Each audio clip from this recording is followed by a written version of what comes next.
Chapter 38, Unshakeable Peace. The whole reason for studying the Dhamma, the teachings of the Buddha, is to search for a way to transcend suffering and attain peace and happiness. Whether we study physical or mental phenomena, the mind, citta, or its psychological factors, cetasika, it's only when we make liberation from suffering our ultimate goal that we're on the right path. Nothing less. Suffering has a cause and conditions for its existence. Please clearly understand that when the mind is still, it's in its natural, normal state. As soon as the mind moves, it becomes conditioned, sankhara. When the mind is attracted to something, it becomes conditioned. When aversion arises, it becomes conditioned. The desire to move here and there arises from conditioning. If our awareness doesn't keep pace with these mental proliferations as they occur, the mind will chase after them and be conditioned by them. Whenever the mind moves, at that moment, it becomes a conventional reality. So the Buddha taught us to contemplate these wavering conditions of the mind. Whenever the mind moves, it becomes unstable and impermanent, anicca, unsatisfactory, dukkha, and cannot be taken as a self, anatta. These are the three universal characteristics of all conditioned phenomena. The Buddha taught us to observe and contemplate these movements of the mind. It's likewise with the teaching of dependent origination, paticca samuppada. Deluded understanding, avijja, is the cause and condition for the arising of volitional karmic formations, sankhara, which is the cause and condition for the arising of consciousness, vijnana, which is the cause and conditioning for the arising of mentality and materiality, nama and rupa, and so on, just as we studied in the scriptures. The Buddha separated each link of the chain to make it easier to study. This is an accurate description of reality, but when this process actually occurs in real life, the scholars aren't able to keep up with what's happening. It's like falling from the top of a tree and crashing down to the ground below. We've no idea how many branches we passed on the way down. Similarly, when the mind is suddenly hit by a mental impression, if it delights in it, then it flies off into a good mood. It considers it good without being aware of the chain of conditions that led there. The process takes place in accordance with what is outlined in the theory, but simultaneously it goes beyond the limits of that theory. There's nothing that announces, this is delusion, these are volitional formations, that's consciousness. The process doesn't give the scholars a chance to read out the list as it's happening. Although the Buddha analyzed and explained the sequence of mind moments in minute detail, to me, it's more like falling out of a tree. As we come crashing down, there's no opportunity to estimate how many feet and inches we've fallen. What we do know is that we've hit the ground with a thud, and it hurts. The mind is the same. When it falls to something, what we're aware of is the pain. Where has all this suffering, pain and grief and despair come from? It didn't come from the theory in a book. There isn't anywhere where the details of our suffering are written down. Our pain won't correspond exactly with the theory, but the two travel along the same road. So, scholarship alone can't keep pace with the reality. That's why the Buddha taught us to cultivate clear knowing for ourselves. Whatever arises, arises in this knowing. When that which knows, knows in accordance with the truth, then the mind and its psychological factors are recognized as not ours. Ultimately, all these phenomena are to be discarded and thrown away as if they were rubbish. We shouldn't cling to or give them any meaning. Theory and reality. The Buddha did not teach about the mind and its psychological factors so that we get attached to the concepts. His sole intention was that we would recognize them as impermanent, unsatisfactory, and not self. Then let go. Lay them aside. Be aware and know them as they arise. This mind has already been conditioned. It's been trained and conditioned to turn away and spin out from a state of pure awareness. As it spins, it creates conditioned phenomena which further influence the mind, and the proliferation carries on. The process gives birth to the good, the evil, and everything else under the sun. The Buddha taught to abandon it all. Initially, however, you have to familiarize yourself with the theory in order that you'll be able to abandon it all at the later stage. This is a natural process. The mind is just this way. Psychological factors are just this way. Take the Noble Eightfold Path, for example. When wisdom, panya, views things correctly with insight, This right view then leads to right intention, right speech, right action, and so on. This all involves psychological conditions that have arisen from that pure knowing awareness. This knowing is like a lantern shedding light on the path ahead in the dark night. If the knowing is right, if it's in accordance with the truth, it will pervade and illuminate each of the other steps on the path in turn. Whatever we experience, it all arises from within this knowing. If this mind did not exist, the knowing would not exist either. All these are phenomena of the mind. As the Buddha said, the mind is merely the mind. It's not a being, a person, a self, or yourself. It's neither us nor them. The Dhamma is simply the Dhamma. It's a natural, selfless process. It does not belong to us or anyone else. It's not anything. Whatever an individual experiences, it all falls within the 5 fundamental categories, the khandhas: body, feeling, memory and perception, thoughts and consciousness. The Buddha said to let it all go. Meditation is like a single stick of wood. Insight, vipassana, is one end of the stick, and serenity, samatha, the other. If we pick it up, does only one end come up, or do both?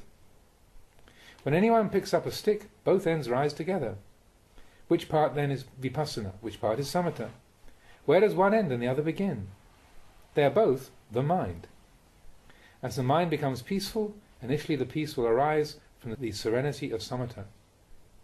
We focus and unify the mind in states of meditative peace, samadhi. However, if the peace and stillness of samadhi fades away, suffering arises in its place. Why is that? Because the peace afforded by samatha meditation alone is still based on attachment. This attachment can then be a cause of suffering. Serenity is not the end of the path. The Buddha saw from his own experience that such peace of mind was not the ultimate. The causes underlying the process of existence, bhava, had not yet been brought to cessation, nirodha. The conditions for rebirth still existed. His spiritual work had not yet attained perfection. Why? Because there was still suffering. So, based on that serenity of samatha, he proceeded to contemplate, investigate, and analyze the conditioned nature of reality until he was free of all attachments, even the attachment to serenity. Serenity is still part of the world of conditioned existence and conventional reality. Clinging to this type of peace is clinging to conventional reality, and as long as we cling, we will be mired in existence and rebirth. Delighting in the peace of samatha still leads to further existence and rebirth. Once the mind's restlessness and agitation calms down, one clings to the resultant peace. So the Buddha examined the causes and conditions underlying existence and rebirth. As long as he had not yet fully penetrated the matter and understood the truth, he continued to probe deeper and deeper with a peaceful mind, reflecting on how all things, peaceful or not, come into existence. His investigation forged ahead until it was clear to him that everything that comes into existence is like a lump of red-hot iron. The 5 categories of a being's experience, the khandhas, are all a lump of red-hot iron. When a lump of iron is glowing red-hot, is there anywhere that you can touch it without getting burnt? Is there anywhere at all that's cool? Try touching it on the top, the sides, or underneath. Is there a single spot that can be found that's cool? Impossible. This searing lump of iron is entirely red-hot. We can't even attach to serenity. If we identify with that peace, assuming that there is someone who is calm and serene, this reinforces the sense that there's an independent self or soul. This sense of self is part of conventional reality, thinking, I'm peaceful, I'm agitated, I'm good, or I'm bad, I'm happy, or I'm unhappy. We're caught in more existence and birth. It's more suffering. If our happiness vanishes, then we're unhappy instead. When our sorrow vanishes, then we're happy again. Caught in this endless cycle, we revolve repeatedly through heaven and hell. Before his enlightenment, the Buddha recognized this pattern in his own heart. He knew that the conditions for existence and rebirth had not yet ceased. His work was not yet finished. Focusing on life's conditionality, he contemplated in accordance with nature, thinking, due to this cause there is birth, due to birth there is death, and all this movement of coming and going. So the Buddha took up these themes for contemplation in order to understand the truth about the 5 khandhas. Everything mental and physical, everything conceived and thought about, without exception, is conditioned. Once he knew this, he taught us to set it down. Once he knew this, he taught to abandon it all. He encouraged others to understand in accordance with this truth. If we don't, we'll suffer. We won't be able to let go of these things. However, once we do see the truth of the matter, we'll recognize how these things delude us. As the Buddha taught, the mind has no substance. It's not anything. The mind isn't born belonging to anyone. It doesn't die as anyone's. This mind is free, brilliantly radiant, and unentangled with any problems or issues. The reason problems arise is because the mind is deluded by conditioned things, deluded by this misperception of self. So the Buddha taught to observe this mind. In the beginning, what is there? There is truly nothing there. It doesn't arise with conditioned things, and it doesn't die with them. When the mind encounters something good, it doesn't change to become good. When the mind encounters something bad, it doesn't become bad as well. That's how it is when there is clear insight into one's nature. There is understanding that this is essentially a substanceless state of affairs. The Buddha's insight saw it all as impermanent, unsatisfactory, and not self. He wants us to fully comprehend in the same way. The knowing then knows in accordance with the truth. When it knows happiness or sorrow, it remains unmoved. The emotion of happiness is a form of birth. The tendency to become sad is a form of death. When there's death, there is birth, and what's born has to die. That which arises and passes away is caught in this remitting cycle. That which arises and passes away is caught in this unremitting cycle of becoming. Once the meditator's mind comes to this state of understanding, no doubt remains about whether there's further becoming and rebirth. There's no need to ask anyone else. The Buddha comprehensively investigated conditioned phenomena and so was able to let it all go. The 5 khandhas were let go of, and the knowing carried on, merely as an impartial observer of the process. If he experienced something positive, he didn't become positive along with it. He simply observed and remained aware. If he experienced something negative, he didn't become negative. And why was that? Because his mind had been cut free from such causes and conditions. He'd penetrated the truth. The conditions leading to rebirth no longer existed. This is the knowing that is certain and reliable. This is a mind that is truly at peace. This is what is not born, doesn't age, doesn't get sick, and doesn't die. This is neither cause nor effect, nor dependent on cause and effect. It's independent of the process of causal conditioning. The causes then cease with no conditioning remaining. This mind is above and beyond birth and death, above and beyond happiness and sorrow, above and beyond both good and evil. What can you say? It's beyond the limitations of language to describe it. All supporting conditions have ceased, and any attempt to describe it will merely lead to attachment. The words used then become the theory of the mind. Theoretical descriptions of the mind and its workings are accurate, but the Buddha realized that this type of knowledge was relatively useless. We understand something intellectually and then we believe it, but it's of no real benefit. It doesn't lead to peace of mind. The knowing of the Buddha leads to letting go. It results in abandoning and renunciation, because it's precisely this mind that leads us to get involved with both what's right and what's wrong. If we're smart, we get involved with those things that are right. If we're stupid, we get involved with those things that are wrong. Such a mind is the world, and the Blessed One took the things of this world to examine this very world. Having come to know the world as it actually was, he was then known as the one who clearly comprehends the world. Concerning this issue of samatha and vipassana, the important thing is to develop these states in our own hearts. Only when we genuinely cultivate them ourselves will we know what they actually are.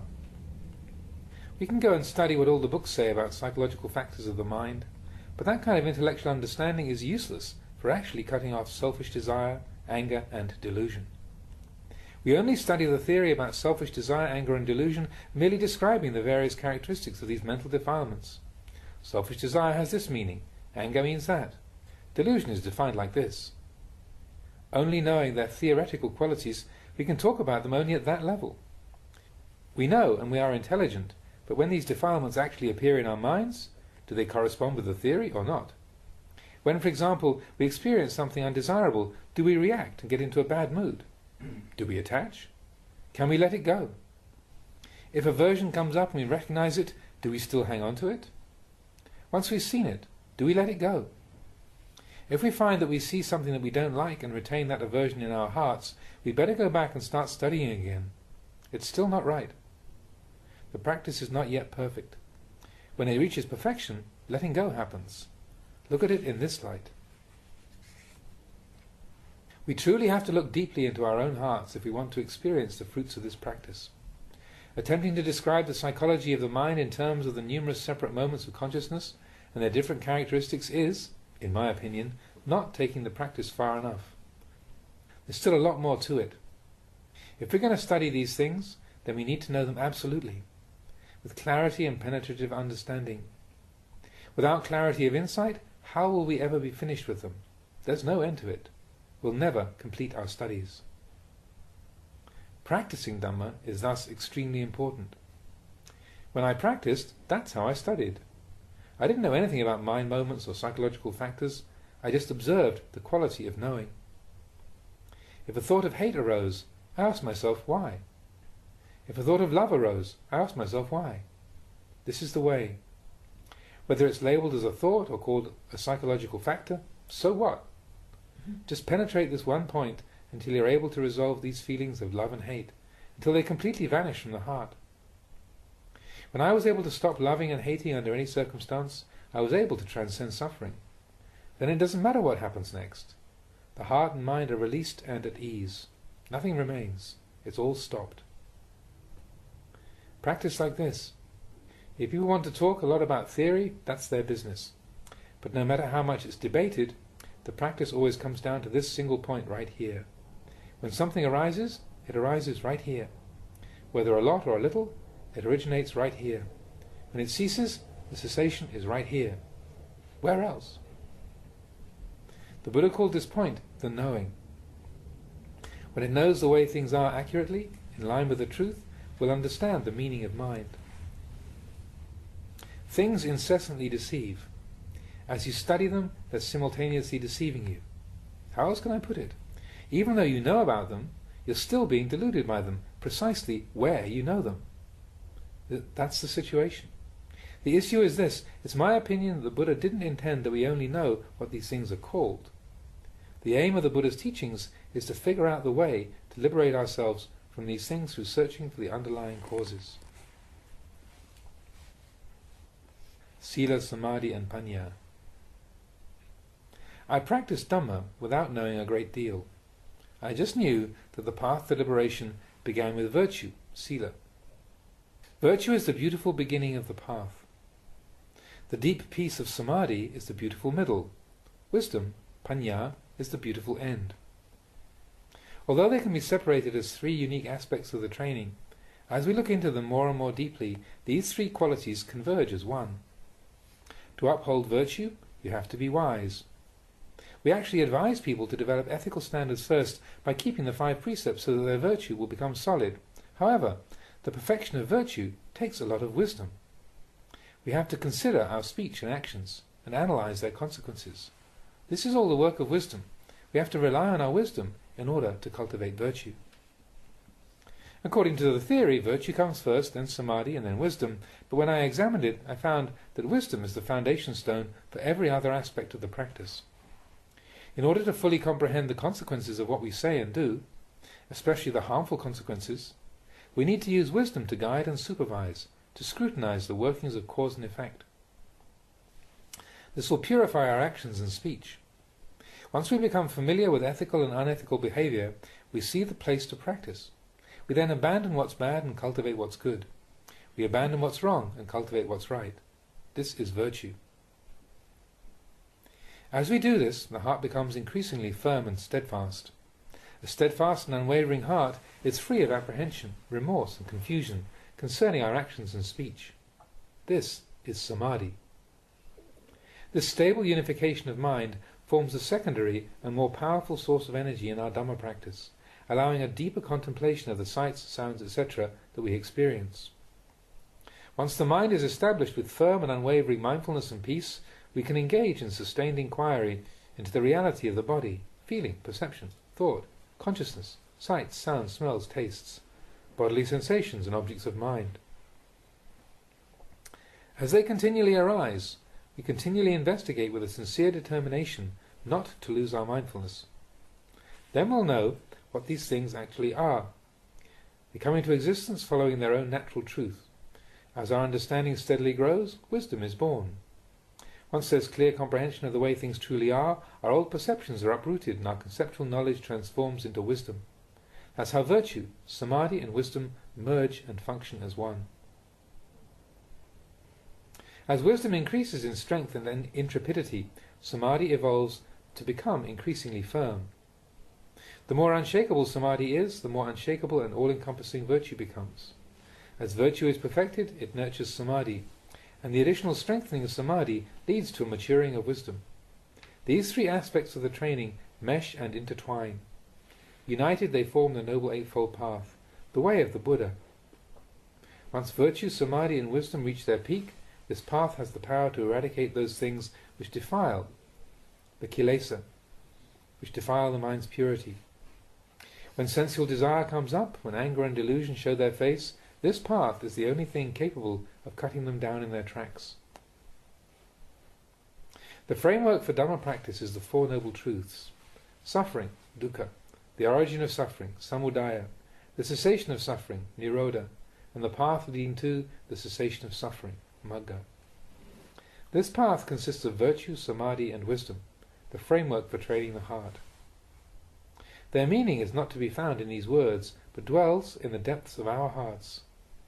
That's what virtue, samadhi and wisdom are like. They revolve continually. The Noble Eightfold Path will envelop any sight, sound, smell, taste, bodily sensation, or object of mind that arises. However, if the factors of the Eightfold Path are weak and timid, the defilements will possess our minds. If the Noble Path is strong and courageous, it will conquer and destroy the defilements. If the defilements are powerful and brave, while the path is feeble and frail, the defilements will conquer the path. They conquer our hearts. If the knowing isn't quick and nimble enough as forms, feelings, perceptions, and thoughts are experienced, they possess us and devastate us. The path and the defilements proceed in tandem. As Dhamma practice develops in the heart, these two forces have to battle it out every step of the way. It's as though there are two people arguing inside the mind, but it's just the path of Dhamma and the defilements struggling to win domination of the heart. The path guides and fosters our ability to contemplate. As long as we're able to contemplate accurately, the defilements will be losing ground. But if we're shaky, whenever defilements regroup and regain their strength, the path will be routed as defilements take its place. The two sides will continue to fight it out until eventually there's a victor and the whole affair is settled. If we focus our endeavour on developing the way of Dhamma, defilements will be gradually and persistently eradicated. Once fully cultivated, the Four Noble Truths reside in our hearts. Whatever form suffering takes, it always exists due to a cause. That's the second Noble Truth. And what's the cause? Weak virtue, weak samadhi, weak wisdom. When the path isn't durable, the defilements dominate the mind. When they dominate, the second Noble Truth comes into play, and it gives rise to all sorts of suffering. Once we're suffering, those qualities which are able to quell the suffering disappear. The conditions which give rise to the path of virtue, samadhi and wisdom, when they've attained full strength, the path of Dhamma is unstoppable, advancing unceasingly to overcome the attachment and clinging that bring us so much anguish. Suffering can't arise because the path is destroying the defilements. It's at this point that the cessation of suffering occurs. Why is the path able to bring about the cessation of suffering?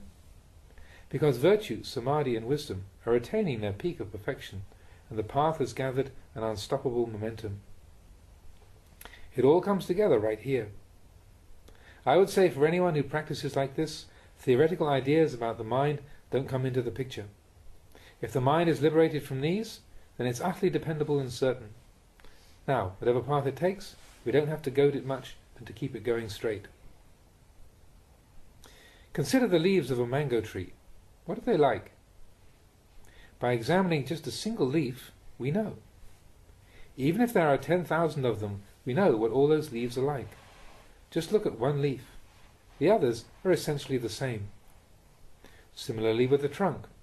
We only have to see the trunk of one mango tree know the characteristics of them all. Just look at one tree. All the other mango trees will be essentially no different. Even if there are 100,000 of them, if I knew one, I'd know them all. This is what the Buddha taught. Virtue, samadhi and wisdom constitute the path of the Buddha. But the way is not the essence of the Dhamma. The path isn't an end in itself, not the ultimate aim of the Blessed One, but it's the way leading inwards. It's just like how you travelled from Bangkok to my monastery, Wat Nong Pa Pong. It's not the road you were after. What you wanted to reach was the monastery, but you needed the road for the journey. The road you travelled on is not the monastery. It's just the way to get here. But if you want to arrive at the monastery, you have to follow the road. It's the same with virtue, samadhi and wisdom. We could say that they're not the essence of the Dhamma, but they are the road to arrive there. When virtue, samadhi and wisdom have been mastered, the result is profound peace of mind. That's the destination. Once we have arrived at this peace, even if we hear a noise, the mind remains unruffled. Once we've reached this peace, there's nothing remaining to do. The Buddha taught to give it all up. Whatever happens, there's nothing to worry about. Then we truly, unquestionably, know for ourselves. We no longer simply believe what other people say. The essential principle of Buddhism is empty of any phenomena. It's not contingent upon miraculous displays of psychic powers, paranormal abilities, or anything else mystical or bizarre. The Buddha did not emphasize the importance of these things. Such powers, however, do exist and may be possible to develop, but this facet of Dhamma is deluding, so the Buddha did not advocate or encourage it. The only people he praised were the ones who were able to liberate themselves from suffering. To accomplish this requires training, and the tools and equipment to get the job done are generosity, virtue, samadhi and wisdom. We have to take them up and train with them. Together they form a path inclining inwards, and wisdom is the first step. This path cannot mature if the mind is encrusted with defilements, but if we are stout-hearted and strong, the path will eliminate these impurities. However, if it's the defilements that are stout-hearted and strong, they will destroy the path. Dhamma practice simply involves these two forces battling it out incessantly until the end of the road is reached. They engage in unremitting battle until the very end. The dangers of attachment. Using the tools of practice entails hardship and arduous challenges. We rely on patience, endurance, and going without. We have to do it ourselves, experience it for ourselves, realize it ourselves. Scholars, however, tend to get confused a lot. For example, when they sit in meditation, as soon as their minds experience a teeny bit of tranquility, they start to think, hey, this must be first jhana. This is how their minds work. And once those thoughts arise, the tranquility they'd experienced is shattered. Soon they start to think that it must have been the second jhana they'd attained. Don't think and speculate about it. There aren't any billboards which announce which kind of level of samadhi you're experiencing. The reality is completely different. There aren't any signs like the road signs that tell you, this is the way to Wat Pa Pong. That's not how I read the mind. It doesn't announce. Although a number of highly esteemed scholars have written descriptions of the first, second, third, fourth jhana, what's written is merely external information. If the mind actually enters these states of profound peace, it doesn't know anything about those written descriptions. It knows, but what it knows isn't the same as the theory we study. If the scholars try to clutch their theory and drag it around into their meditation, sitting and pondering, what could this be? Is this first jhana yet? There. The peace is shattered, and they don't experience anything of real value. And why is that? Because there is desire. And once there's craving, what happens? The mind simultaneously withdraws out of the meditation. So it's necessary for all of us to relinquish thinking and speculation. Abandon them completely. Just take up the body, speech and mind and delve entirely into the practice. Observe the workings of the mind, but don't lug the Dhamma books in there with you. Otherwise everything becomes a big mess, because nothing in those books corresponds precisely to the reality of the way things truly are. People who study a lot, who are full of theoretical knowledge, usually don't succeed in Dhamma practice. They get bogged down at the information level. The truth is, the heart and mind can't be measured by external standards. If the mind is getting peaceful, just allow it to be peaceful. The most profound levels of peace do exist. Personally, I didn't know much about the theory of practice. I'd been a monk for 3 years and still had a lot of questions about what samadhi actually was. I kept trying to think about it and figure it out as I meditated, but my mind became even more restless and distracted than it had been before. The amount of thinking actually increased. When I wasn't meditating, it was more peaceful. Boy, was it difficult, so exasperating. But even though I encountered so many obstacles, I never threw in the towel. I just kept on doing it. When I wasn't trying to do anything in particular, my mind was relatively at ease. But whenever I determined to make the mind unify in samadhi, it went out of control. What's going on here, I wondered. Why is this happening? Later on, I began to realize that meditation was comparable to the process of breathing. If we're determined to force the breath, to be shallow, deep, or just right, it's very difficult to do. However, if we go for a stroll and we're not even aware of when we're breathing in or out, it's extremely relaxing. So I reflected, aha, maybe that's the way it works. When a person is normally walking around in the course of the day, not focusing attention on their breath, does their breathing cause them suffering? No, they just feel relaxed. But when I'd sit down and vow with determination that I was going to make my mind peaceful, clinging and attachment all set in. When I tried to control the breath to be shallow or deep, it just brought on more stress than I had before. Why? Because the willpower I was using was tainted with clinging and attachment. I didn't know what was going on. All that frustration and hardship was coming up because I was bringing craving into the meditation. Unshakable peace. I once stayed in a forest monastery that was half a mile from a village. One night the villagers were celebrating with a loud party as I was doing walking meditation. It must have been after 11 o'clock and I was feeling a bit peculiar. I've been feeling strange like this since midday. My mind was quiet. There were hardly any thoughts. I felt very relaxed and at ease. I did walking meditation until I was tired, and then I went to sit in my grass-roof hut. As I sat down, I barely had time to cross my legs before, amazingly, my mind just wanted to delve into a profound state of peace. It happened all by itself. As soon as I sat down, the mind became truly peaceful. It was rock solid. It wasn't as if I could hear the noise of the villagers singing and dancing. It wasn't as if I couldn't hear the noise of the villagers singing and dancing. I still could, but I could also shut out the sound entirely. Strange. When I didn't pay attention to the sound, it was perfectly quiet. Didn't hear a thing. But if I wanted to hear, I could, without it being a disturbance. It was like there were two objects in my mind that were placed side by side, but not touching. I could see that the mind and its object of awareness were separate and distinct, just like the spittoon and water kettle here. Then I understood. When the mind unifies in samadhi, if you direct your attention outward, you can hear. But if you let it dwell in its emptiness, then it's perfectly silent. When sound was perceived, I could see that the knowing and the sound were distinctly different. I contemplated, if this isn't the way it is, how else could it be? That's the way it was. These two things were totally separate. I continued investigating like this until my understanding deepened even further. This is important. When the perceived continuity of phenomena is cut, the result is peace. The previous illusion of continuity, santati, transformed into peace of mind, santi. So I continued to sit, putting forth effort into the meditation. The mind at that time was focused solely on the meditation, indifferent to everything else. Had I stopped meditating at this point, it would have been merely because it was complete.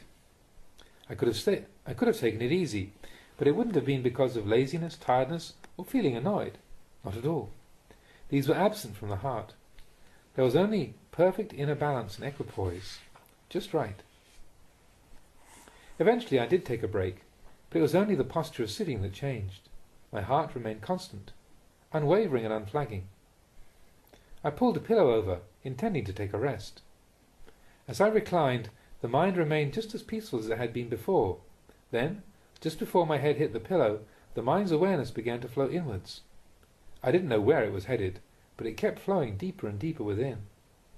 It was like a current of electricity flowing down a cable to a switch. When it hit the switch, my body exploded with a deafening bang. The knowing during that time was extremely lucid and subtle.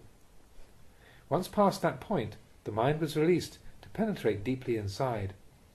It went inside to the point where there wasn't anything at all. Absolutely nothing from the outside world could come into that place. Nothing at all could reach it. Having dwelt internally for some time, the mind then retreated to flow back out. However, when I say it retreated, I don't mean to imply that I made it flow back out. I was simply an observer, only knowing and witnessing. The mind came out more and more until finally it returned to normal. Once my normal state of consciousness returned, the question arose, what was that? The answer came immediately. These things happen of their own accord. You don't have to search for an explanation. This answer was enough to satisfy my mind. After a short time, my mind again began to flow inwards. I wasn't making any conscious effort to direct the mind. It took off by itself. As it moved deeper and deeper inside, it again hit that same switch. This time my body shattered into the most minute particles and fragments. Again the mind was released to penetrate deeply inside itself. Utter silence. It was even more profound than the first time. Absolutely nothing external could reach it. The mind abided here for some time, for as long as it wished, and then retreated to flow outwards. At that time it was following its own momentum and happening all by itself. I wasn't influencing or directing my mind to be any particular way, to flow inwards or retreat outwards. I was merely the one knowing and watching. My mind again returned to its normal state of consciousness, and I didn't wonder or speculate about what was happening. As I meditated, the mind once again inclined inwards. This time, the entire cosmos shattered and disintegrated into minute particles. The earth, ground, mountains, fields and forests, the whole world, disintegrated into the space element. People had vanished, everything had disappeared. On this third time, absolutely nothing remained. The mind, having inclined inwards, settled down there for as long as it wished to. I can't say I understand exactly how it remained there. It's difficult to describe what happened. There's nothing I can compare it to. No simile is apt. This time the mind remained inside far longer than it had previously, and only after some time did it come out of that state. When I say it came out, I don't mean to imply that I made it come out, or that I was controlling what was happening. The mind did it all by itself. I was merely an observer. Eventually it again returned to its normal state of consciousness. How can you put a name on what happened during these 3 times? Who knows? What term are you going to use to label it? The power of samadhi. Everything I've been relating to you concerns the mind following the way of nature. This was no theoretical description of the mind or of psychological states. There's no need for that. When there's faith or confidence, you get in there and you really do it. Not just playing around, you put your life on the line. And when your practice reaches the stage that I've been describing, afterwards the whole world is turned upside down. Your understanding of reality is completely different. Your view is utterly transformed. If someone saw you at that moment, they might think that you were insane. If this experience happened to someone who didn't have a thorough grip on themselves, they might actually go crazy, because nothing is the same as it was before. The people of the world appear differently from how they used to, but you're the only one who sees this. Absolutely everything changes. Your thoughts are transmuted. Other people now think in one way, while you think in another. They speak about things in one way, while you speak in another. They're descending one path, while you're climbing another. You're no longer the same as other human beings. This way of experiencing things doesn't deteriorate. It persists and carries on. Give it a try. If it really is as I describe, you won't have to go searching very far. Just look into your own heart. This heart is staunchly courageous, unshakably bold. This is the heart's power, its source of strength and energy. The heart has this potential strength. This is the power and force of samadhi. At this point, it's still just the power and purity that the mind derives from samadhi. This level of samadhi is samadhi at its ultimate. The mind has attained the summit of samadhi. It's not mere momentary concentration. If you were to switch to vipassana meditation at this point, the contemplation would be uninterrupted and insightful. Or you could take that focused energy and use it in other ways. From this point on, you could develop psychic powers, perform miraculous feats, or use it any way you wanted. Ascetics and hermits have used samadhi energy for making holy water, talismans, or casting spells. These things are all possible at this stage, and may be of some benefit in their own way. But it's like the benefit of alcohol. You drink it, and then you get drunk. This level of samadhi is a rest stop. The Buddha stopped and rested here. It forms the foundation for contemplation and vipassana. However, it's not necessary to have such profound samadhi as this in order to observe the conditions around us. So keep on steadily contemplating the process of cause and effect. To do this, we focus the peace and clarity of our minds to analyze the sights, sounds, smells, tastes, physical sensations, thoughts, and mental states we experience. Examine moods and emotions, whether positive or negative, happy or unhappy. Examine everything. It's as though someone else has climbed up a mango tree and is shaking down the fruit while we wait underneath to gather them up. The ones which are rotten we don't pick up. Just gather the good mangoes. It's not exhausting because we don't have to climb up the tree. We simply wait underneath to reap the fruit. Do you get the meaning of this simile? Everything experienced with a peaceful mind confers greater understanding. No longer do we create proliferating interpretations about what's experienced. Wealth, fame, blame, praise, happiness and unhappiness come of their own accord. And we're at peace. We're wise. It's actually fun. It becomes fun to sift through and sort out these things. What other people call good, bad, evil, here, there, happiness, unhappiness, whatever. It all gets taken in for our own profit. Someone else has climbed up the mango tree and is shaking the branches to make the mangoes fall down to us. We simply enjoy ourselves, gathering the fruit without fear. What's there to be afraid of, anyway? It's someone else who's shaking the mangoes down to us. Wealth, fame, praise, criticism, happiness, unhappiness, and all the rest are no more than mangoes falling down, and we examine them with a serene heart. Then we'll know which ones are good and which ones are rotten. Working in accord with nature. When we begin to wield the peace and serenity we've been developing in meditation to contemplate these things, wisdom arises. This is what I call wisdom.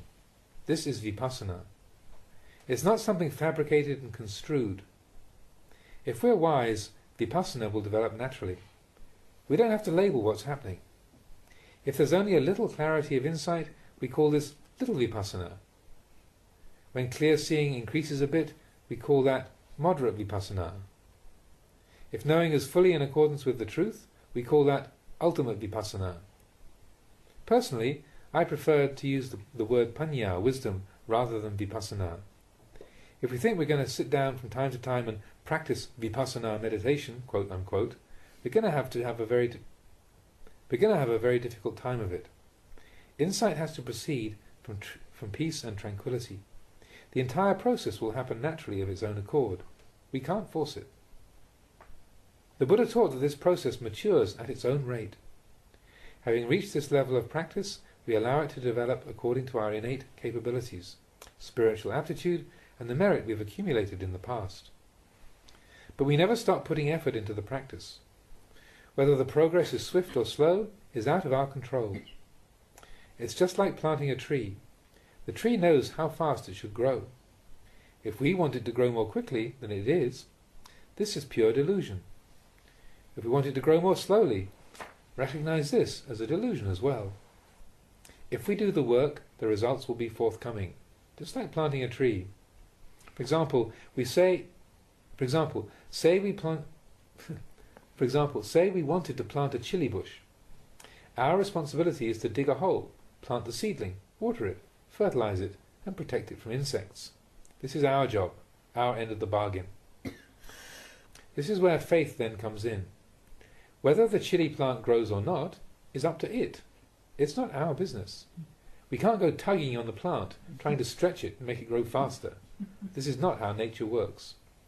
Our responsibility is to water and fertilize it.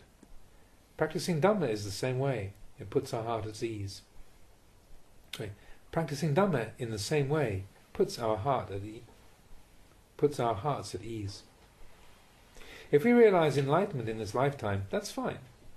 If we have to wait until our next life, no matter. We have faith and unfaltering conviction in the Dhamma.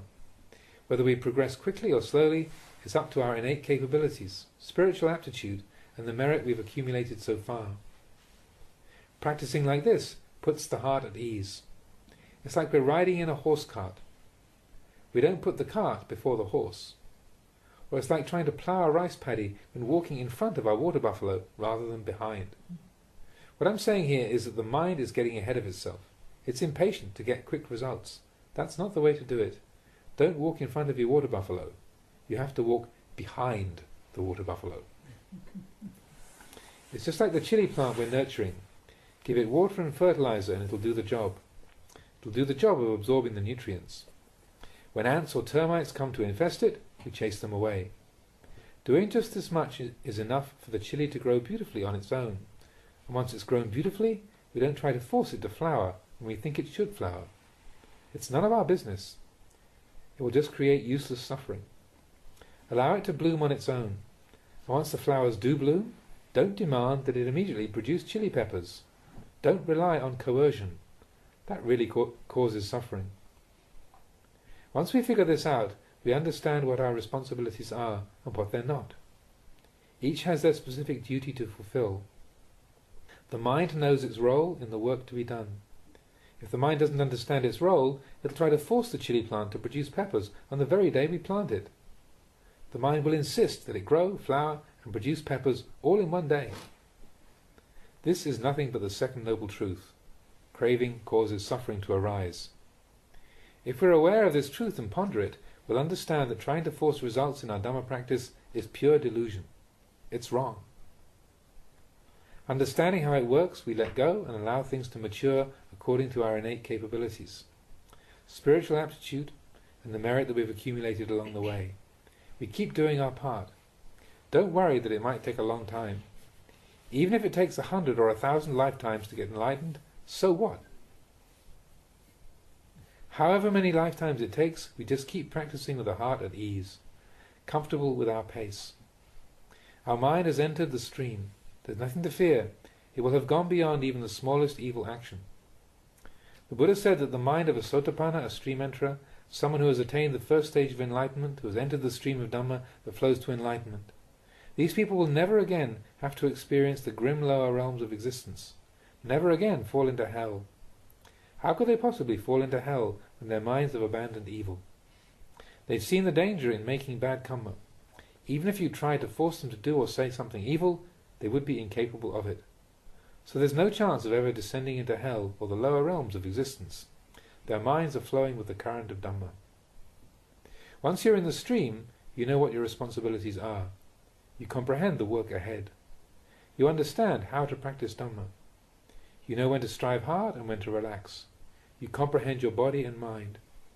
This physical and mental process...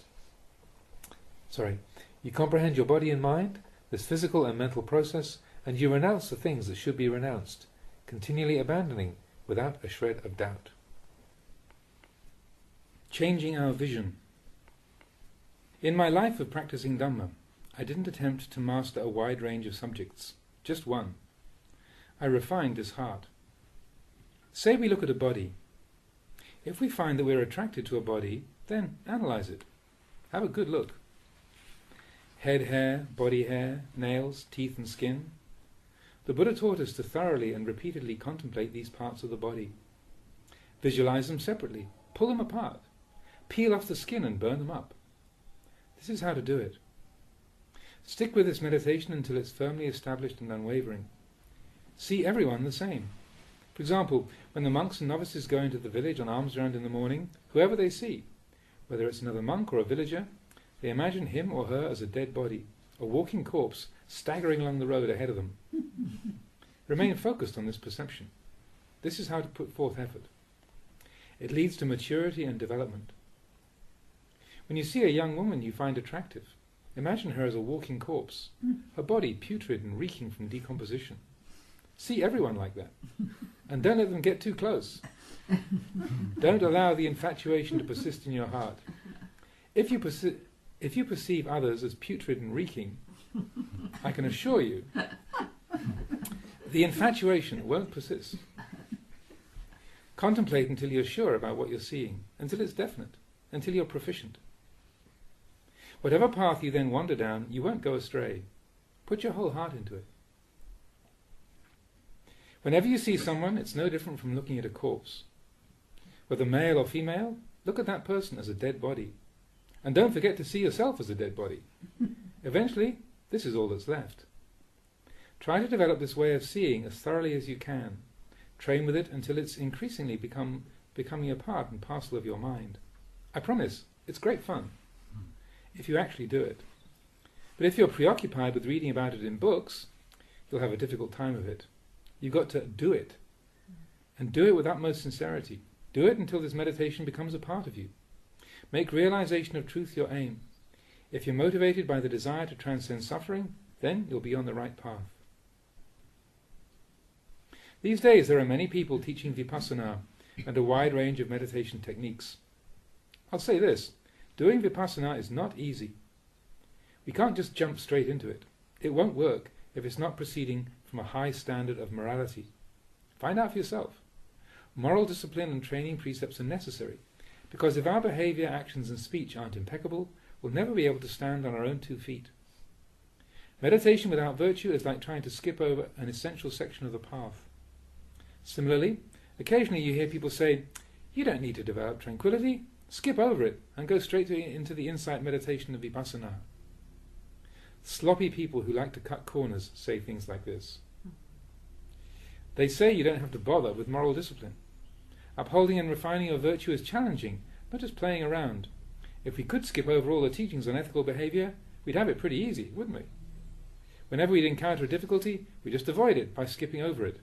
Of course, we'd all like to skip over the difficult bits.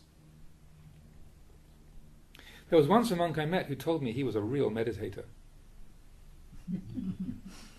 He asked for permission to stay with me and inquired about the schedule and standard of monastic discipline. I explained to him that in this monastery we live according to the Vinaya, the Buddha's code of monastic discipline, and if he wanted to come and train with me, he'd have to renounce his money and private supplies of goods. He told me his practice was non-attachment to all conventions, quote unquote. I told him I didn't know what he was talking about. How about if I stay here, he asked, and keep all my money, but don't attach to it? Money's just a convention. I said, sure, no problem. If you can eat salt and not find it salty, then you can use money and not be attached to it. He was just speaking gibberish. Actually, he was just too lazy to follow the details of the Vinaya. I'm telling you, it's difficult. When you can eat salt and honestly assure me it's not salty, then I'll take you seriously. And if you tell me it's not salty, then I'll give you a whole sack of it. Just try it. Will it really not taste salty? Non-attachment to conventions isn't just a matter of clever speech. If you're going to talk like this, you can't stay with me. So he left. We have to try and maintain the practice of virtue. Monastics should train by experimenting with the ascetic practices, the dhutanga, while lay people practicing at home should keep the 5 precepts. Attempt to attain impeccability in everything said and done. We should cultivate goodness to the best of our ability and keep on gradually doing it. When starting to cultivate the serenity of samatha meditation, don't make the mistake of trying once or twice and then giving up because the mind is not peaceful. That's not the right way. You have to cultivate meditation over a long period of time. Why does it have to take so long? Think about it. How many years have we allowed our minds to wander astray? How many years have we not been doing samatha meditation? Whenever the mind has ordered us to follow it down a particular path, we've rushed after it. To calm that wandering mind, to bring it to a stop, to make it still, a couple of months of meditation won't be enough. Consider this. When we undertake to train the mind to be at peace with every situation, please understand that in the beginning, when a defiled emotion comes up, the mind won't be peaceful. It's going to be distracted and out of control. Why? Because there's craving. We don't want our mind to think. We don't want to experience any distracting moods or emotions, and not wanting is craving, the craving for non-existence. The more we crave not to experience certain things, the more we invite and usher them in. I don't want these things, so why do they keep coming to me? I wish it wasn't this way, so why is it this way? There we go. We crave for things to exist in a particular way because we don't understand our own mind. It can take an incredibly long time before we realize that playing around with these things is a mistake. Finally, when we consider it clearly, we see, oh, these things come because I call them. Craving not to experience something, craving to be at peace, craving not to be distracted and agitated, it's all craving. It's all a red-hot chunk of iron. But never mind, just get on with the practice. Whenever we experience a mood or emotion, examine it in terms of its impermanence, unsatisfactoriness, and selfless qualities, and toss it into one of these three categories. Then reflect and investigate. These defiled emotions are almost always accompanied by excessive thinking. Wherever a mood leads, thinking straggles along behind it. Thinking and wisdom are two very different things. Thinking merely reacts to and follows our moods and thoughts, and they carry on with no end in sight. But if wisdom is operating, it will bring the mind to stillness. The mind stops and doesn't go anywhere. There's simply knowing and acknowledging what's being experienced. When this emotion comes, the mind's like this. When that mood comes, it's like that. We sustain the knowing. Eventually it occurs to us, hey, all this thinking, this aimless mental chatter, this worrying and judging, it's all insubstantial nonsense. It's all impermanent, unsatisfactory, and not me or mine. Toss it into one of these three all-encompassing categories and quell the uprising. You cut it off at its source. Later, when we again sit in meditation, it'll come up again. Keep a close watch on it. Spy on it. It's just like raising water buffaloes.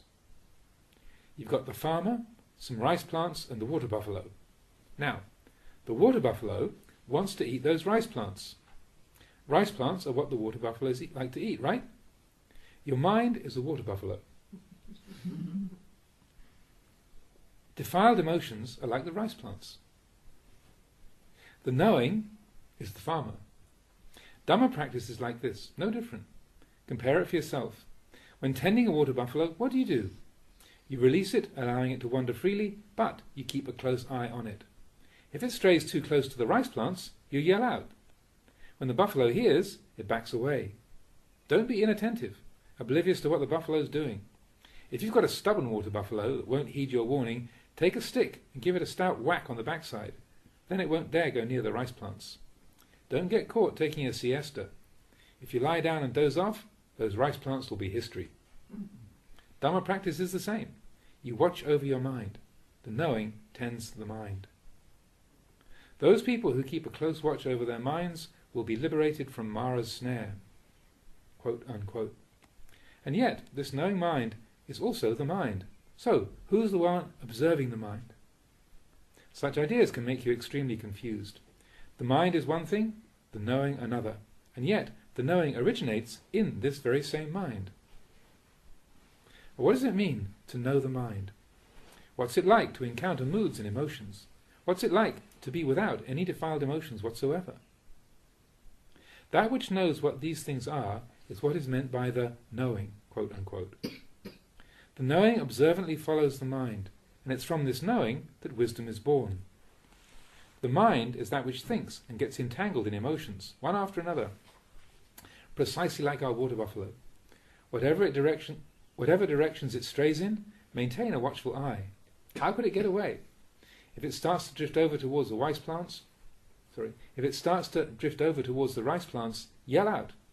If it won't listen, pick up a stick and stride over to it. Whack! This is how you should frustrate craving.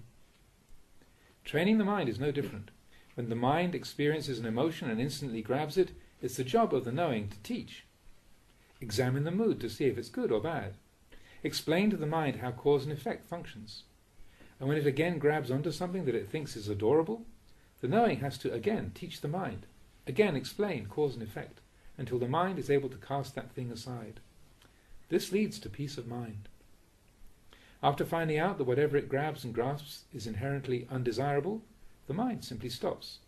It can't be bothered with those things anymore, because it's come under a constant barrage of rebukes and reprimands. Thwart the craving of the mind with determination. Challenge it to its core until the teachings penetrate to the heart. That's how you train the mind. Since the time when I withdrew to the forest to practice meditation, I've been practicing like this. When I train my disciples, I train them to practice like this, because I want them to see the truth, rather than just read what's in the scriptures. I want them to see if their hearts have been liberated from conceptual thinking. When liberation occurs, you know. And when liberation has not yet happened, then contemplate the process of how one thing causes and leads to another. Contemplate until you know and understand it through and through. Once it's been penetrated with insight, it'll fall away on its own. When something comes your way and gets stuck, investigate it. Don't give up until it's released its grip. Repeatedly investigate right here. Personally, this is how I approach the training, because the Buddha taught that you have to know for yourself. All sages know the truth for themselves. You've got to discover it in the depths of your own heart. Know yourself. If you're confident in what you know and trust yourself, you will feel relaxed whether others criticize you or praise you. Whatever other people say, you're at ease. Why? Because you know yourself. If someone bolsters you with praise, but you know that you're not actually worthy of it, are you really going to believe them? Of course not. You just carry on with your Dhamma practice. When people who aren't confident in what they know get praised by others, they get sucked into believing it, and it warps their perception. Likewise, when someone criticizes you, take a look at it and examine yourself. No, what they say isn't true. They accuse me of being wrong, but actually, I'm not. Their accusation isn't valid. If that's the case, what would be the point of getting angry with them? Their words aren't true. If, however, we are at fault, just as they accuse, then their criticism is correct. If that's the case, what would be the point of getting angry with them? When you're able to think like this, life is truly untroubled and comfortable. Nothing that then happens is wrong. Then everything is Dhamma. That is how I practiced. Following the middle path. It's the shortest and most direct path. You can come and argue with me on points of Dhamma, but I won't join in. Rather than argue back, I just offer some reflections for you to consider. Please understand what the Buddha taught. Let go of everything. Let go with knowing and awareness. Without knowing and awareness, the letting go is no different from that of cows and water buffaloes. Without putting your heart into it, the letting go isn't correct. You let go because you understand conventional reality. This is non-attachment. The Buddha taught that in the beginning stages of Dhamma practice you should work very hard, develop things thoroughly and attach a lot. Attach to the Buddha, attach to the Dhamma, attach to the Sangha, attach firmly and deeply. That's what the Buddha taught. Attach with sincerity and persistence and hold on tight. In my own search I tried nearly every possible means of contemplation. I sacrificed my life for the Dhamma because I had faith in the reality of enlightenment and the path to get there. These things actually do exist, just like the Buddha said they did. But to realize them takes practice, right practice. It takes pushing yourself to the limit. It takes courage to train, to reflect, and to fundamentally change. It takes the courage to actually do what it takes. And how do you do it? Train the heart. The thoughts in our heads tell us to go in one direction, but the Buddha tells us to go in another. Why is it necessary to train? Because the heart is totally encrusted with and plastered over with defilements. That's what a heart is like that has not yet been transformed through the training. It's unreliable, so don't believe it. It's not yet virtuous. How can we trust a heart that lacks purity and clarity? Therefore the Buddha warned us not to put our trust in a defiled heart. Initially the heart is only the hired hand of defilement, but if they associate together for an extended period of time, the heart is distorted to become defilement itself. That's why the Buddha taught us not to trust our hearts. If we take a good look at our monastic training discipline, we'll see that the whole thing is about training the heart. And whenever we train the heart, we feel hot and bothered. As soon as we're hot and bothered, we start to complain. Boy, this practice is incredibly difficult. It's impossible. But the Buddha didn't think like that. He considered that when the training was causing us heat and friction, that meant we were on the right track. We don't think that way. We think it's a sign that something's wrong. This misunderstanding is what makes the practice seem so arduous. In the beginning, we feel hot and bothered, so we think we're off track. Everyone wants to feel good, but they're less concerned about whether it's right or not. When we go against the grain of the defilements and challenge our cravings, of course we feel suffering. We get hot, upset and bothered and then quit. We think we're on the wrong path. The Buddha, however, would say that we're getting it right. We're confronting our defilements, and they are what is getting hot and bothered. But we think it's us who are hot and bothered. The Buddha taught that it's the defilements that get stirred up and upset. It's the same for everyone. That's why Dhamma practice is so demanding. People don't examine things clearly. Generally, they lose the path on either the side of self-indulgence or self-torment. They get stuck in these two extremes. On one hand, they like to indulge their heart's desires. Whatever they feel like doing, they just do it. They like to sit in comfort. They love to lie down and stretch out in comfort. Whatever they do, they seek to do it in comfort. This is what I mean by self-indulgence. Clinging to feeling good. With such indulgence, how could Dhamma practice possibly progress?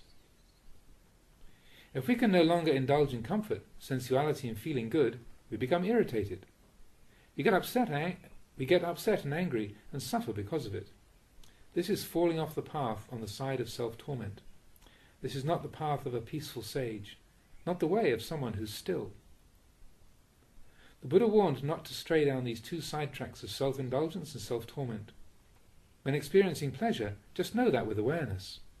When experiencing anger, ill will and irritation, understand that you're not following in the footsteps of the Buddha. Those aren't the paths of people seeking peace, but the roads of common villagers. A monk at peace doesn't walk down those roads. He strides straight down the middle with self-indulgence on the left and self-torment on the right. This is correct Dhamma practice. If you're going to take up this monastic training, you have to walk this middle way, not getting worked up about either happiness or unhappiness. Set them down. But it feels like they're kicking us around. First they kick us from one side, ow!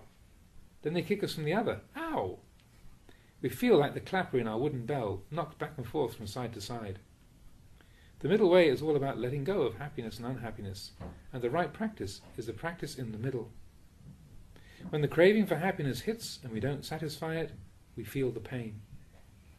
Walking down the middle path of the Buddha is arduous and challenging. There are just these two extremes of good and bad. If we believe what they tell us, we have to follow their orders. If we become enraged at someone, we immediately go searching for a stick to attack them. We have no patient endurance. If we love someone and want to caress them from head to toe, am I right? These two sidetracks completely miss the middle. This is not what the Buddha recommended. His teaching was to gradually put these things down. His practice was the path leading out of existence, away from rebirth, a path free of becoming, birth, happiness, unhappiness, good and evil. Those people who crave existence are blind to what's in the middle. They fall off the path on the side of happiness and then completely pass over the middle on their way to the other side of dissatisfaction and irritation. They continually skip over the centre. This sacred place is invisible to them as they rush back and forth. They don't stay in that place where there is no existence and no birth. They don't like it, so they don't stay. Either they go down out of their home and get bitten by a dog, or fly up to get pecked by a vulture. This is existence. Humanity is blind to that which is free from existence, with no rebirth. The human heart is blind to it, so it repeatedly passes it by and skips it over. The middle way walked by the Buddha, the path of correct Dhamma practice, transcends existence and rebirth. The mind that is beyond both the wholesome and the unwholesome is released. This is the path of a peaceful sage. If we don't walk it, we'll never be a sage at peace. That peace will never have a chance to bloom. Why? Because of existence and rebirth. Because there's birth and death. The path of the Buddha is without birth and death. There's no high, no low. There's no happiness and no suffering. There's no good and no evil. This is the straight path. This is the path of peace and stillness. It's peacefully free of pleasure and pain, happiness and sorrow. This is how to practice Dhamma. Experiencing this, the mind can stop. It can stop asking questions. There's no longer any need to search for answers. There. That's why the Buddha said that the Dhamma is something that the wise know directly for themselves. No need to ask anybody. We understand clearly for ourselves, without a shred of doubt, that things are exactly as the Buddha said they were. Dedication to the practice. So, I've told you a few brief stories about how I practiced. I didn't have a lot of knowledge. I didn't study much. What I did study was this heart and mind of mine. And I learned in a natural way through experimentation, trial and error. When I liked something, then I examined what was going on and where it would lead. Inevitably, it would drag me to some distant suffering. My practice was to observe myself. As understanding and insight deepened, gradually I came to know myself. Practice with unflinching dedication. If you want to practice Dhamma, then please try not to think too much. If you're meditating and you find yourself trying to force specific results, then it's better to stop. When your mind settles down to become peaceful, and then you think, that's it, isn't it? Is this it? And then stop. Take all your analytical and theoretical knowledge, wrap it up and store it away in a chest. And don't drag it out for discussion or to teach. That's not the type of knowledge that penetrates inside. They're different types of knowledge. When the reality of something is seen, it's not the same as the written descriptions. For example, let's say we write down the word sensual desire. When sensual desire actually overwhelms the heart, it's impossible that the written word can convey the same meaning as the reality. It's the same with anger. We can write the letters on a blackboard, but when we're actually angry, the experience is not the same. We can't read those letters fast enough, and the heart is engulfed by rage. This is an extremely important point. The theoretical teachings are accurate, but it's essential to bring them into our hearts. It must be internalized. If the Dhamma isn't brought into the heart, it's not truly known. It's not actually seen. I was no different. I didn't study extensively, but I did do enough to pass some of the exams on Buddhist theory. One day I had the opportunity to listen to a Dhamma talk from a meditation master. As I listened, some disrespectful thoughts came up. I didn't know how to listen to a real Dhamma talk. I couldn't figure out what this wandering meditation monk was talking about. He was teaching as though it was coming from his own direct experience, as if he was after the truth. As time went on and I gained some first-hand experience in the practice, I saw for myself the truth of what that monk had taught. I understood how to understand. Insight then followed in its wake. Dhamma was taking root in my own heart and mind. It was a long, long time before I realized that everything that wandering monk had taught had come from what he'd seen for himself. The Dhamma he taught came directly from his own experience, not from a book. He spoke according to his understanding and insight. When I walked the path myself, I came across every detail he described and had to admit he was right. So I continued on. Try to take every opportunity you can to put effort into Dhamma practice. Whether it's peaceful or not, don't worry about it at this point. The highest priority is to set the wheels of practice in motion and create the causes for future liberation. If you've done the work, there's no need to worry about the results. Don't be anxious that you won't gain results. Anxiety is not peaceful. If, however, you don't do the work, how can you expect results? How can you ever hope to see? The one who searches discovers. The one who eats is full. Everything around us lies to us. Recognizing this even 10 times is still pretty good. But the same old coot keeps telling us the same old lies and stories. If we know he's lying, it's not so bad, but it can be an exceedingly long time before we know. The old fellow comes and tries to hoodwink us with deception time and time again. Practicing Dhamma means upholding virtue, developing samadhi and cultivating wisdom in our hearts. Remember and reflect on the triple gem, the Buddha, the Dhamma and the Sangha. Abandon absolutely everything without exception. Our own actions are the causes and conditions that will ripen in this very life. So, strive on with sincerity. Even if we have to sit in a chair to meditate, it's still possible to focus our attention. In the beginning, we don't have to focus on many things, just our breath. If we prefer, we can mentally repeat the words Buddha, Dhamma or Sangha in conjunction with each breath. While focusing attention, resolve not to control the breath. If the breathing seems laborious or uncomfortable, this indicates that we're not approaching it right. As long as we're not yet at ease with the breath, it'll seem too shallow or too deep, too subtle or too rough. However, once we relax with our breath, finding it pleasant and comfortable, clearly aware of each inhalation and exhalation, then we're getting the hang of it. If we're not doing it properly, we will lose the breath. If this happens, then it's better to stop for a moment and refocus the mindfulness. If while meditating you get the urge to experience psychic phenomena, or the mind becomes luminous and radiant, or you have visions of celestial palaces, etc., there's no need to fear. Simply be aware of whatever you're experiencing and continue on meditating. Occasionally, after some time, the breath may appear to slow to a halt. The sensations of the breath seem to vanish and then you become alarmed. Don't worry, there's nothing to be afraid of. You only think your breathing has stopped. Actually, the breath is still there, but it's functioning on a much more subtle level than usual. With time, the breath will return to normal by itself. In the beginning, just concentrate on making the mind calm and peaceful. Whether sitting on a chair, riding in a car, taking a boat ride, or wherever you happen to be, you should be proficient enough in your meditation that you can enter a state of peace at will. When you get on a train and sit down, quickly bring your mind to a state of peace. Wherever you are, you can always sit.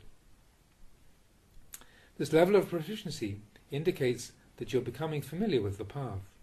You then investigate.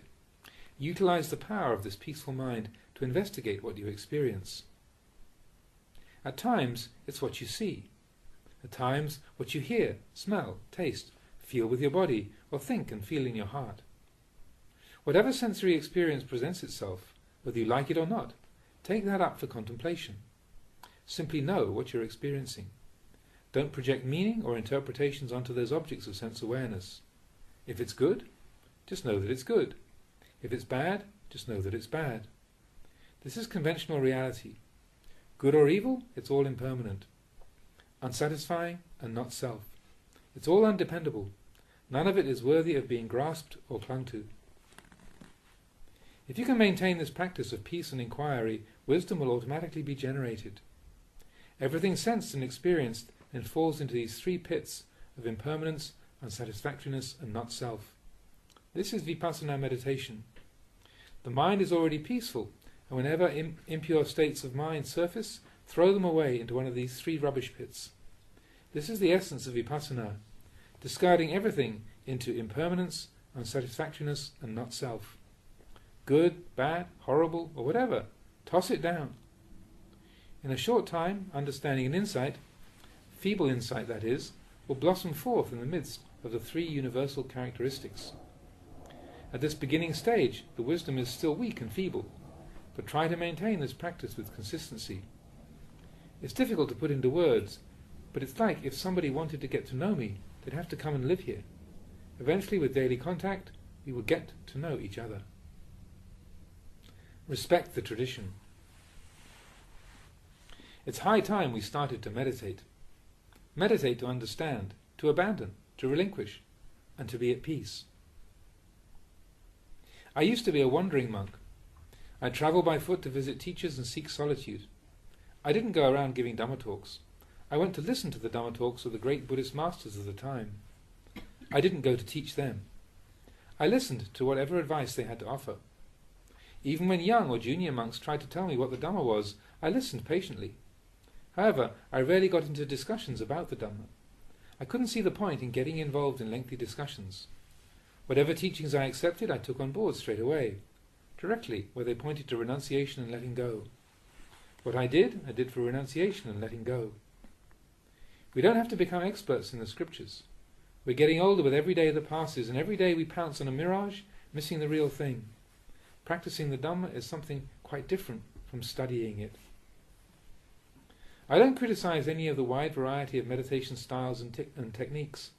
As long as we understand their true purpose and meaning, they're not wrong. However, calling ourselves Buddhist meditators, but not strictly following the monastic code of discipline, will, in my opinion, never meet with success. Why? Because we try to bypass a vital section of the path. Skipping over virtue, samadhi or wisdom won't work. Some people may tell you not to get attached to the serenity of samatha meditation. Don't bother with samatha, advance straight to the wisdom and insight practices of vipassana. As I see it, if we attempt to detour straight to vipassana, we'll find it impossible to successfully complete the journey. Don't forsake the style of practice and meditation techniques of the eminent forest masters, such as the Venerable Ajahns Sao, Man, Tongrat and Upali.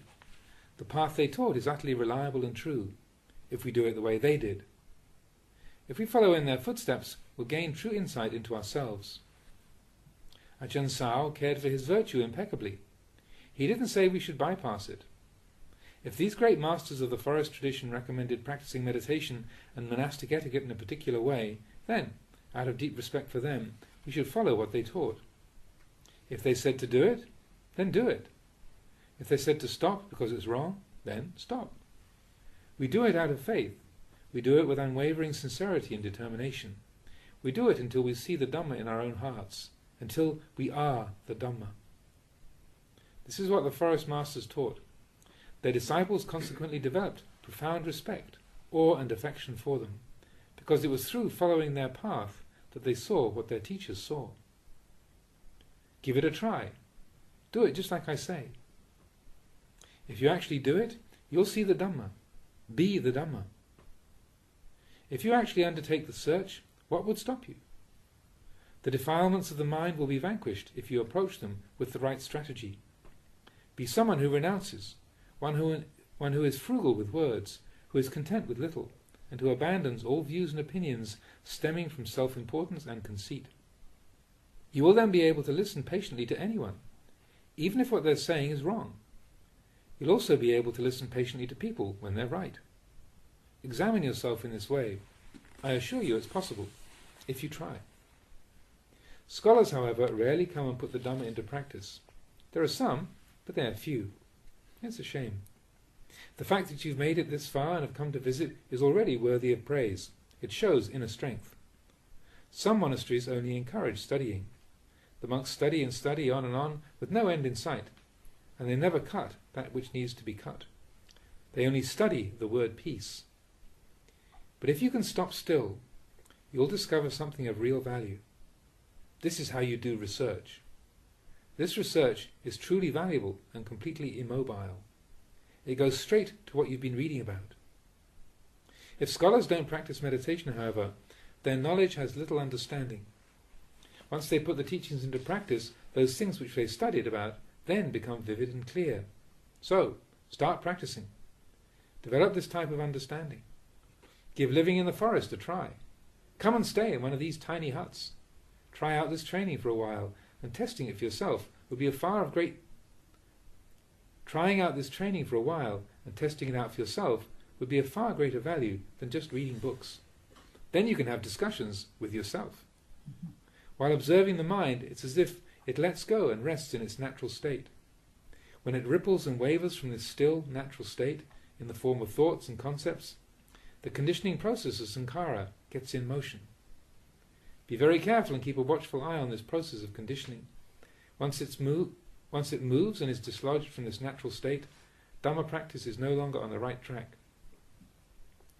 It steps off into either self-indulgence or self-torment. Right there. That's what gives rise to this web of mental conditioning. If the state of mind is a good one, this creates positive conditioning. If it's bad, the conditioning is negative. These originate in your own mind. I'm telling you, it's great fun to observe closely how the mind works. I could happily talk about this one subject for the whole day. When you get to know the ways of the mind, you'll see how this process functions and how it's kept going through being brainwashed by the mind's impurities. I see the mind as merely a single point. Psychological states are guests who come to visit this spot. Sometimes this person comes to call. Sometimes that person pays a visit. They come to the visitor's center. Train the mind to watch and know them all with eyes of alert awareness. This is how you care for your heart and mind. Whenever a visitor approaches, you wave them away. If you allow them to enter, where are they going to sit down? There's only one seat, and you're sitting in it. Spend the whole day in this one spot. This is the Buddha's firm and unshakable awareness that watches over and protects the mind. You're sitting right there. Since the moment you emerged from the womb, every visitor that's ever come to call has arrived right here. No matter how often they come, they always come to this same spot, right here. Knowing them all, the Buddha's awareness sits alone, firm and unshakable. Those visitors journey here seeking to exert influence, to condition and sway your mind in various ways. When they succeed in getting the mind entangled in their issues, psychological states arise. Whatever the issue is, wherever it seems to be leading, just forget it. It doesn't matter. Simply know who the guests are as they arrive. Once they've dropped by, they will find out there's only one chair, and as long as you're occupying it, they'll have nowhere to sit down. They come thinking to fill your ear with gossip, but this time there's no room for them to sit. Next time they come, there will also be no chair free. No matter how many times these chattering visitors show up, they'll always meet the same fellow sitting in the same spot. You haven't budged from that chair. How long do you think they'll continue to put up with that situation? In just speaking to them, you get to know them thoroughly. Everyone and everything you've ever known since you began to experience the world will come for a visit. Simply observing and being aware right here is enough to see the Dhamma entirely. You discuss, observe and contemplate it by yourself. This is how to discuss Dhamma. I don't know how to talk about anything else. I can continue on speaking in this fashion, but in the end it's all nothing but talking and listening. I'd recommend you actually go and do the practice. Mastering the meditation. If you have a look for yourself, you'll encounter certain experiences. There's a path to guide you and offer directions. As you carry on, the situation changes and you have to adjust your approach to remedy the problems that come up. It can be a long time before you see a clear signpost. If you're going to walk the same path as I did, the journey definitely has to take place in your own heart. If not, you'll encounter numerous obstacles. It's just like hearing a sound. The hearing is one thing, the sound another. And if we're consciously aware of both without compounding the event, we rely on nature to provide the raw material for the investigation and the search for truth. Eventually the mind dissects and separates phenomena on its own. Simply put, the mind doesn't get involved. When the ears pick up a sound, observe what happens in the heart and mind. Do they get bound up, entangled and carried away by it? Do they get irritated? At least know this much. When a sound then registers, it won't disturb the mind. Being here, we take up those things close at hand, rather than those far away. Even if we'd like to flee from the sound, there's no escape. The only escape possible is through training the mind to be unwavering in the face of sound. Set sound down. The sounds we let go of, we can still hear. We hear, but we let sound go, because we've already set it down. It's not that we have to forcefully separate the hearing and the sound. It separates automatically, due to abandoning and letting go. Even if we then wanted to cling to a sound, the mind wouldn't cling, because once we understand the true nature of sights, sounds, smells, tastes, and all the rest, then the heart sees with clear insight. Everything sensed without exception falls within the domain of the universal characteristics of impermanence, unsatisfactoriness, and not-self. Whenever we hear a sound, it's understood in terms of these universal characteristics. Whenever there's a sense contact with the ear, we hear, but it's as if we didn't hear. This doesn't mean that the mind no longer functions. Mindfulness and the mind intertwine and merge to monitor each other at all times without a lapse. When the mind is trained to this level, no matter what path we choose, no matter what path we then choose to walk, we will be doing research. We will be cultivating the analysis of phenomena, one of the essential factors of enlightenment, and this analysis will keep rolling on with its own momentum. Discuss Dhamma with yourself. Unravel and release feeling, memory, perception, thinking, intentions and consciousness. Nothing will be able to touch them as they continue to perform their functions on their own. For people who have mastered their minds, this process of reflection and investigation flows along automatically. It's no longer necessary to direct it intentionally. Whatever sphere the mind inclines towards, the contemplation is immediately adept. If Dhamma practice reaches this level, there's another interesting side benefit. While asleep, snoring, talking in our sleep, gnashing our teeth and tossing and turning, that will all stop. Even if we've been resting in sleep, even if we've been resting in deep sleep, when we wake up, we won't be drowsy. We'll feel energized and alert, as if we'd been awake the whole time. I used to snore, but once the mind remained awake at all times, snoring stopped. How can you snore when you're awake? It's only the body that stops and sleeps. The mind is wide awake day and night, around the clock. This is the pure and heightened awareness of the Buddha, the one who knows, the awakened one, the joyous one, the brilliantly radiant one. This clear awareness never sleeps. Its energy is self-sustaining, and it never gets dull or sleepy. At this stage we can go without rest for 2 or 3 days. When the body begins to show signs of exhaustion, we sit down to meditate and immediately enter deep samadhi for 5 or 10 minutes. When we come out of that state, we feel fresh and invigorated, as if we've had a full night's sleep. If we are beyond concern for the body, sleep is of minimal importance. We take appropriate measures to care for the body, but we aren't anxious about its physical condition. Let it follow its natural laws. We don't have to tell the body what to do. It tells itself. It's as if someone is prodding us, urging us to strive on in our efforts. Even if we feel lazy, there's a voice inside that constantly rouses our diligence. Stagnation at this point is impossible, because effort and progress have gathered an unstoppable momentum. Please check this out for yourself. You've been studying and learning a long time. Now it's time to study and learn about yourself. In the beginning stages of Dhamma practice, physical seclusion is of vital importance.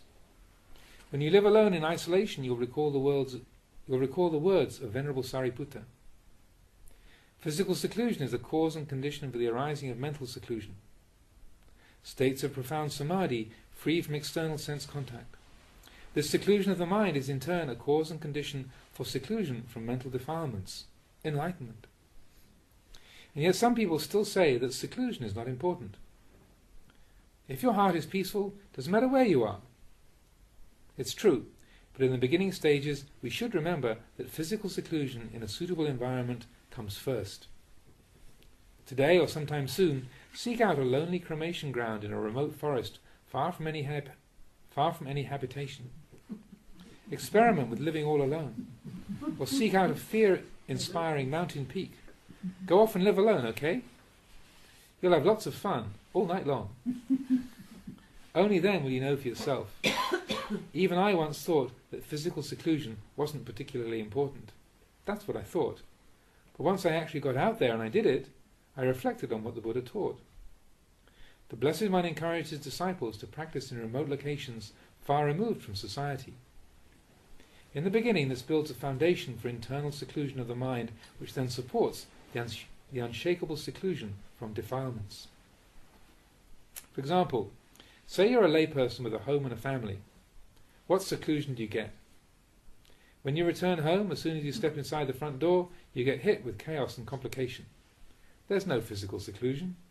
So, you slip away for a retreat in a remote environment, and the atmosphere is completely different. It's necessary to comprehend the importance of physical isolation and solitude in the initial stages of Dhamma practice. You then seek out a meditation master for instruction. He or she guides, advises and points out those areas where your understanding is wrong, because it's precisely where you misunderstand that you think that you're right. Right where you're wrong, you're sure you're right. Once the teacher explains, you understand what's wrong, and right where the teacher says you're wrong is precisely where you thought you were right. From what I've heard, there are a number of Buddhist scholar monks who search and research in accordance with the scriptures. There's no reason why we shouldn't experiment. When it's time to open our books and study, we learn in that style. But when it's time to take up arms and engage in combat, we have to fight in a style that may not correspond with the theory. If a warrior enters battle and fights according to what he's read, he'll be no match for his opponent. When the warrior is sincere and the fight is real, he has to battle in a style that goes beyond theory. That's how it is. The Buddha's words in the scriptures are only guidelines and examples to follow, and studying can sometimes lead to carelessness. The way of the forest masters is the way of renunciation. On this path there's only abandoning. We uproot views stemming from self-importance. We uproot the very essence of our sense of self. I assure you, this practice will challenge you to the core. But no matter how difficult it is, don't discard the forest masters and their teachings. Without proper guidance, the mind and samadhi are potentially very deluding. Things which shouldn't be possible begin to happen. I've always approached such phenomena with caution and care. When I was a young monk, just starting out in practice during my first few years, I couldn't yet trust my mind. However, once I gained considerable experience and could fully trust the workings of my mind, nothing could pose a problem. Even if unusual phenomena manifested, I just leave it at that. If we are clued in to how these things work, they cease by themselves. It's all fuel for wisdom. As time goes on, we find ourselves completely at ease. In meditation, things which usually aren't wrong can be wrong. For example, we sit down cross-legged with determination and resolve. All right, no pussyfooting around this time, I'll concentrate the mind. Just watch me. No way will that approach work. Every time I tried that, my meditation got nowhere. But we love the bravado. From what I've observed, meditation will develop at its own rate. Many evenings as I sat down to meditate, I thought to myself, all right, tonight I won't budge from this spot until at least 1 a.m. Even with this thought, I was already making some bad karma, because it wasn't long before the pain in my body attacked from all sides, overwhelming me until it felt as though I was going to die. However, those occasions when the meditation went well were times when I didn't place any kind of limits on the sitting. I didn't set a goal of 7, 8 or 9 o'clock, or whatever, but simply kept sitting, steadily carrying on, letting go with equanimity. Don't force the meditation. Don't attempt to interpret what's happening. Don't coerce your heart with unrealistic demands that it enter a state of samadhi, or else you'll find it even more agitated and unpredictable than normal. Just allow the heart and mind to relax. Be comfortable and at ease. Allow the breathing to flow easily at just the right pace, neither too short nor too long. Don't try to make it into anything special. Let the body relax, comfortable and at ease. Then keep doing it. Your mind will ask you, how late are we going to meditate tonight? What time are we going to quit? It incessantly nags, so you have to bellow out a reprimand. Listen, buddy, just leave me alone. This busybody questioner needs to be regularly subdued, because it's nothing other than defilement coming to annoy you. Don't pay it any attention whatsoever. You have to be tough with it. Whether I call it quits early or have a late night, it's none of your damn business. If I want to sit all night, it doesn't make any difference to anyone. So, why do you come and stick your nose into my meditation? You have to cut the nosy fellow off like that. You can then carry on meditating for as long as you wish, according to what feels right. As you allow the mind to relax and be at ease, it becomes peaceful. Experiencing this, you'll recognize and appreciate the power of clinging. When you can sit on and on for a very long time, going past midnight, comfortable and relaxed, you'll know you're getting the hang of meditation. You'll understand how attachment and clinging really do defile the mind. When some people sit down to meditate, they light a stick of incense in front of them and they vow, I won't get up until this stick of incense is burned down. Then they sit. After what seems like an hour, they open their eyes and realize only 5 minutes have gone by. They stare at the incense, disappointed at how exceedingly long the stick still is. They close their eyes and continue. Soon their eyes are open once more to check that stick of incense. These people don't get anywhere in meditation. Don't do it like that. Just sitting and dreaming about that stick of incense, I wonder if it's almost finished burning. The meditation gets nowhere. Don't give importance to such things. The mind doesn't have to do anything special. If you're going to undertake the task of developing the mind in meditation, don't let the defilement of craving know the ground rules or the goal. "How will you meditate, Venerable?" it inquires. "How much will you do? How late are you thinking of going?" Craving keeps pestering until we submit to an agreement. Once we declare we're going to sit until midnight, it immediately begins to hassle us. Before even an hour has passed, we're feeling so restless and impatient that we can't continue. Then more hindrances attack as we berate ourselves. Hopeless. What? Is sitting going to kill you? You said you were going to make your mind unshakable in samadhi, and it's still unreliable and all over the place. You made a vow, and you didn't keep it. Thoughts of self-deprecation and dejection assail our minds, and we sink into self-hatred. There's no one else to blame or get angry at, and that makes it all the worse. Once we make a vow, we have to keep it. We either fulfill it or die in the process. If we do vow to sit for a certain length of time, we shouldn't break that vow and stop. In the meantime, however, just gradually practice and develop. There's no need for making dramatic vows. Try to steadily and persistently train the mind. Occasionally, the meditation will be peaceful, and all the aches and discomfort in the body will vanish. The pain in the ankles and knees will cease by itself. Once we try our hand at cultivating meditation, if strange images, visions or sensory perceptions start coming up, the first thing to do is to check our state of mind. Don't discard this basic principle. For such images to arise, the mind has to be relatively peaceful. Don't crave for them to appear, and don't crave for them not to appear. If they do arise, examine them, but don't allow them to delude. Just remember that they're not ours. They're impermanent, unsatisfying, and not self, just like everything else. If they're real, don't dwell on or pay much attention to them. If they stubbornly refuse to fade, then refocus your awareness on the breath with increased vigor. Take at least 3 long, deep breaths, and each time slowly exhale completely. This may do the trick. Keep refocusing the attention. Don't become possessive of such phenomena. They're nothing more than what they are. And what they are is potentially deluding. Either we like them and fall in love with them, or the mind becomes poisoned with fear. They're unreliable. They may not be true, or what they appear to be. If you experience them, don't try to interpret their meaning or project meaning onto them. Remember, they're not ours. So, don't run after these visions or sensations. Instead, immediately go back and check the present state of mind. This is our rule of thumb. If we abandon this basic principle and become drawn into what we believe we're seeing, we can forget ourselves and start babbling, or even go insane. We may lose our marbles to the point where we can't even relate to other people on a normal level. Place your trust in your own heart. Whatever happens, simply carry on observing the heart and mind. Strange meditative experiences can be beneficial for people with wisdom, but dangerous for those without. Whatever occurs, don't become elated or alarmed. If experiences happen, they happen. Another way to approach Dhamma practice is to contemplate and examine everything we do, everything we see and experience.